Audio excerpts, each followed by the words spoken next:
Vamos receber a professora da Universidade Federal de Sergipe, Denise Albano, que é também doutora em Direito.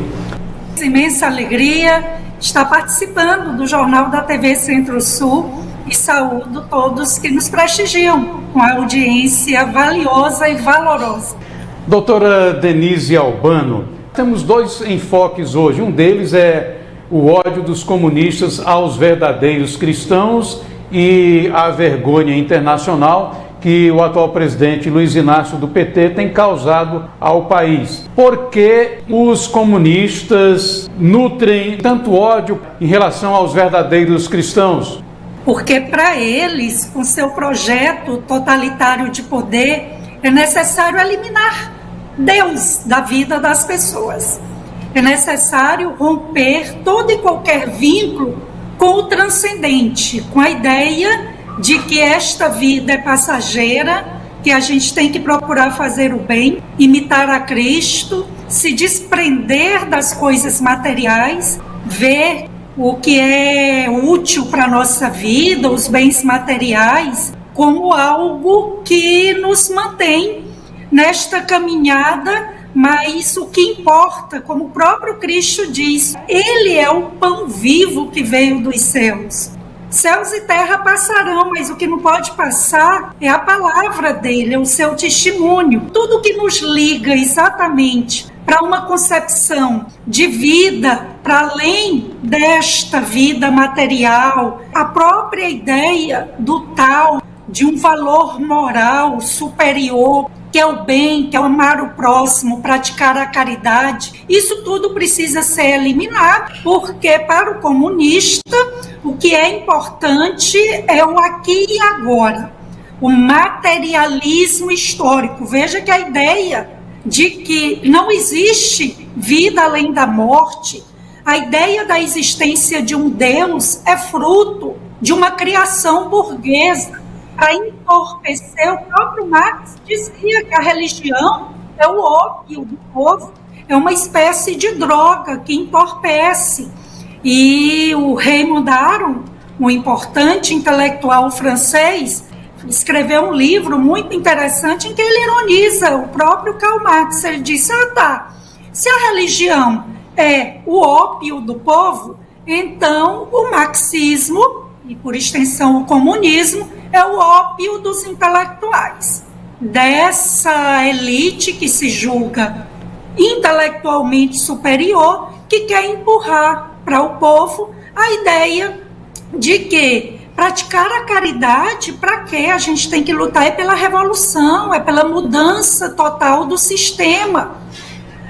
Você se preocupar em o que vem depois desta vida, que nada, a gente tem que perseguir e lutar por uma sociedade absolutamente igualitária, porque eles, por trás de todo esse discurso de uma sociedade sem classes, absolutamente igualitária, o que está por trás é esse projeto totalitário, de eliminar o livre-arbítrio, o poder que as pessoas têm de decidir seu próprio destino. E em nome desse coletivismo, eles querem suprimir o indivíduo com suas responsabilidades, com suas escolhas. Comumente, os professores de história nas aulas que a gente assistiu e os professores, com as honrosas exceções de sempre, dos nossos filhos, difundem que o comunismo, o socialismo lutam para eliminar o capitalismo.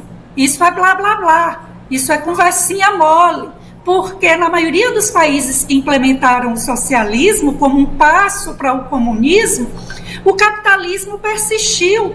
Vejam que a elite lá da Rússia totalitária, stalinista, em Cuba, turistas endinheirados e os parentes dos Castros vivem usufruindo dos melhores produtos, bens que o capitalismo produz, celulares, roupas de grife, bolsas caríssimas, sapatos, viagens em resorts de luxo. O verdadeiro inimigo do comunismo não é o capitalismo, é o cristianismo. Comunismo, autoritarismo, tirania, existe uma relação entre isso E qual é a relação histórica entre tirania, comunismo e capitalismo contra o cristianismo?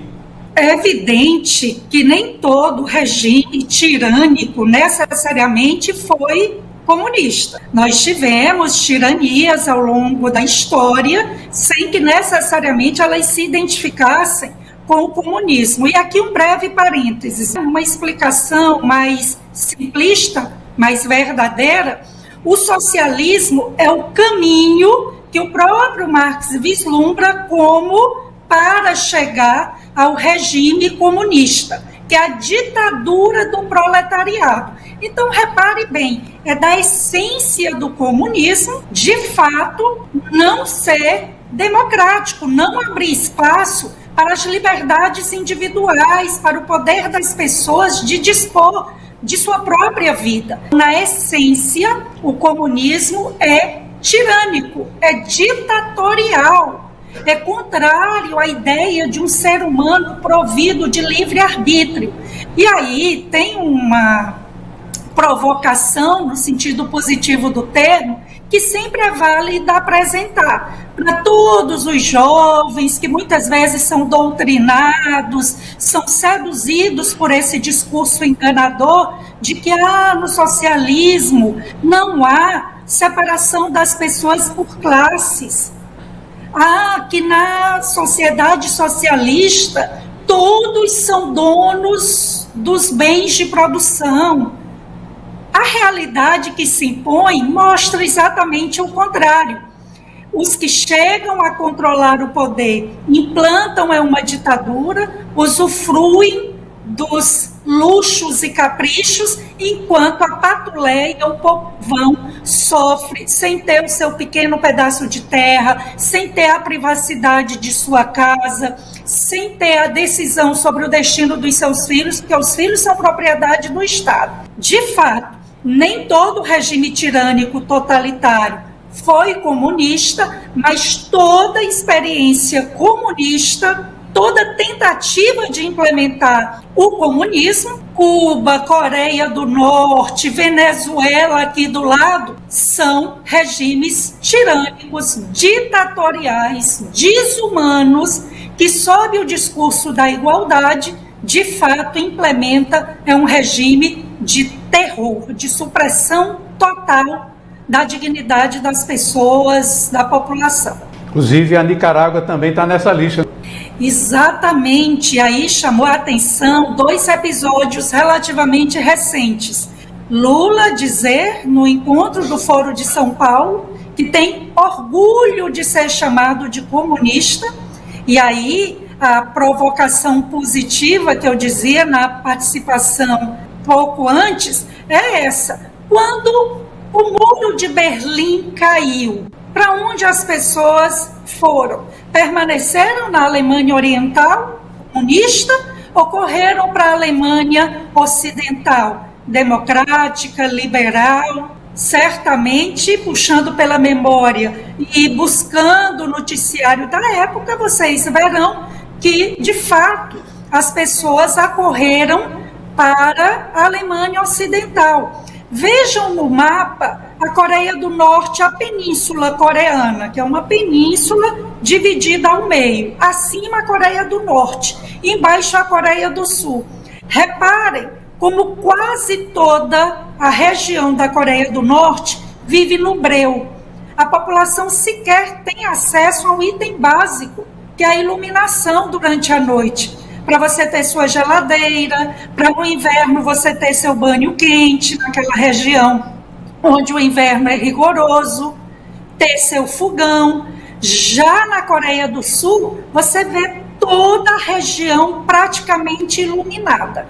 Então, as pessoas que sofrem, que são reféns desses regimes tirânicos, genocidas, essas pessoas vivem mantidas num verdadeiro cativeiro.